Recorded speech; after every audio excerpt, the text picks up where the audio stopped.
Harry Roque on obscene 16.68 debt spiral. Utang here, utang there, utang everywhere. Tatak bagong Pilipinas ni Marcos Jr. Ang foreign debt natin ay bumaba to 5.30 trillion as of March 2025. Etong 5.30 trillion na to, mga kababayan, ito pa ho yung minana ni PBBM kay none other than the destroyer of the Philippines, Rodrigo Roa Duterte. Pag-usapan ngayon natin to. Itong bagong fake news ni Harry Roque. Si Harry Roque to eh. Basahin muna natin yung rage bait. Ito yung rage bait ni Daily Tribune. Daily Tribune, ano oras in-upload yan? May 9, 2025, 10:41 AM. So legit yan ha. Oh, walang joke dyan. Sabi, bagong Pilipinas, same debt. 3 years into its term, the Marcos Jr. administration continues to champion its vision of a bagong Pilipinas, even as critics like former palace spokes warn of the country's escalating debt, denouncing a borrowing spree that highlights a government long on rhetoric but short on fiscal responsibility.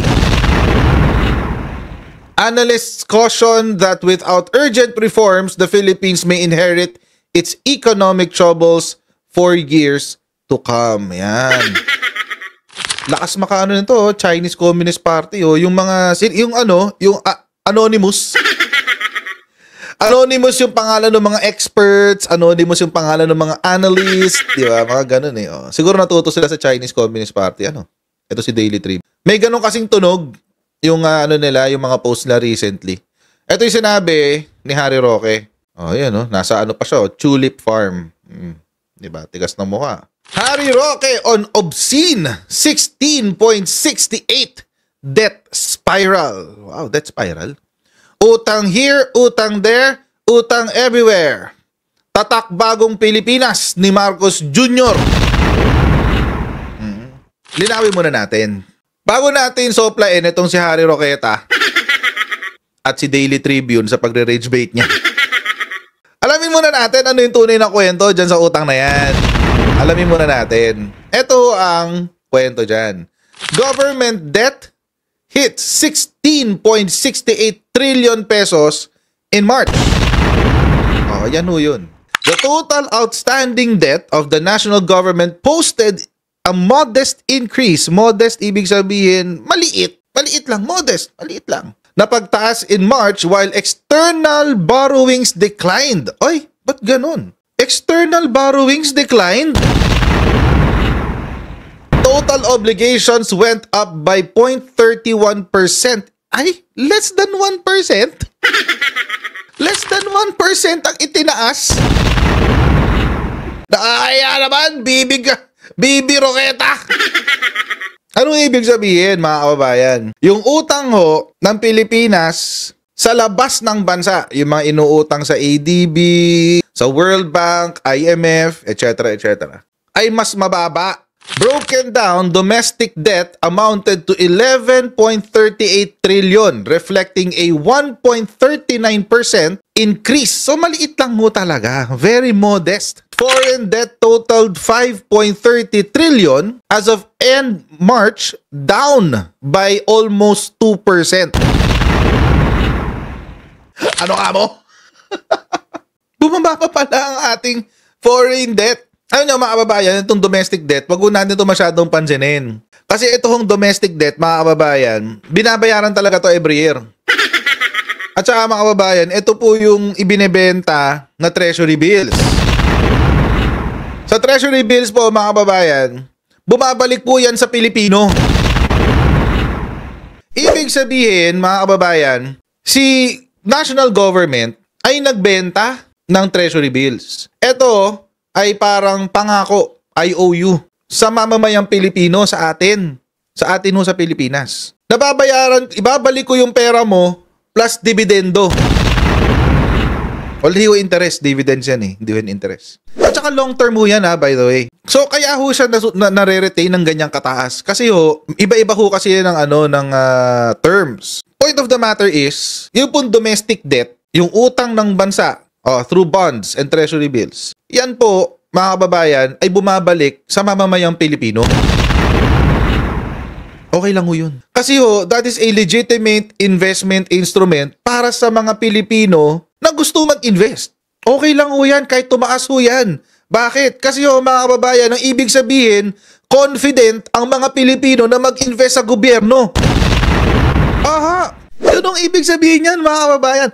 Pag marami yung umutang, o pag malaki po ang inutang ng gobyerno sa sarili niyang mamamayan at nagpahiram ang mga mamamayang Pilipino sa gobyerno, o sige, ito muna ang 1 million ko, ito muna ang 2 million, sa'yo na muna.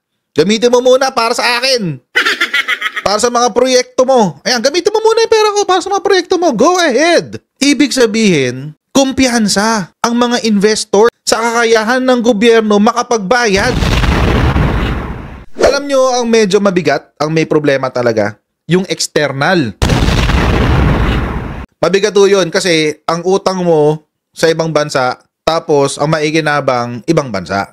Yun. So, pangit ho yun. In this case, sa kaso ni PBBM, mga kababayan, ang foreign debt natin ay bumaba to 5.30 trillion as of March 2025. Etong 5.30 trillion na to, mga kababayan, ito pa ho yung minana ni PBBM kay none other than the destroyer of the Philippines, Rodrigo Roa Duterte. Damahin ho natin yon, mga kababayan. Tulad ng sinabi ni Manong Juan Ponce Enrile, wow! Si Digong ang umutang, si BBM ang magbabayad. Galing-galing talaga. Discarding sweetik.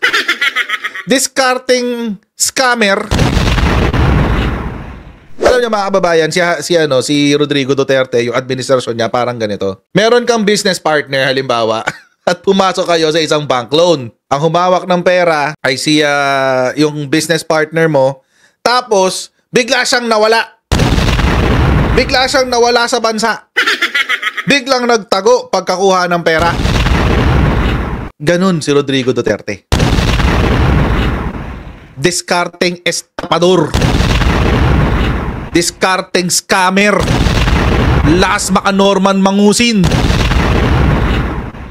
Kaya mga kababayan, huwag ko kayo maniniwala sa fake news neto ni Harry Roque. Etong 16.68 trillion na to, mga kababayan, majority ho nito ay local debts, domestic debts, which is payable in different terms. Noong 2024 pala, nakapagbayad ng 1.95 trillion si PBBM. Noong 2023, nakapagbayad din siya ng more or less 1 trillion pesos. Anong ibig sabihin yan? O di yung utang niya, bayad na. Diba? Yung share ni PBBM sa utang ng Pilipinas ay bayad na. Kanino na lang yung naiiwan? Yung kay Rodrigo Duterte. Pasalamat ka kay BBM. Yung utang ng puon mo, yung utang ng amo mo, binabayaran niya. Yan. Alam niyo, mga kababayan, inintay ko na lumabas ang warrant of arrest nito eh. Oo. Balita ako na decline na raw yung nito eh. Balita lang naman hindi pa naman sure. Pero balita ako na decline daw yung asylum nito ni Harry Roque. Kaya palipat-lipat na naman siya ngayon ng lugar. Pag bumaba ang warrant of arrest niyan at lumabas na sa Interpol yan at makita ng Netherlands kung ano yung krimen na pinasok niya dito sa Pilipinas, baka maging totoo ang chismis na i-decline yung kanyang asylum.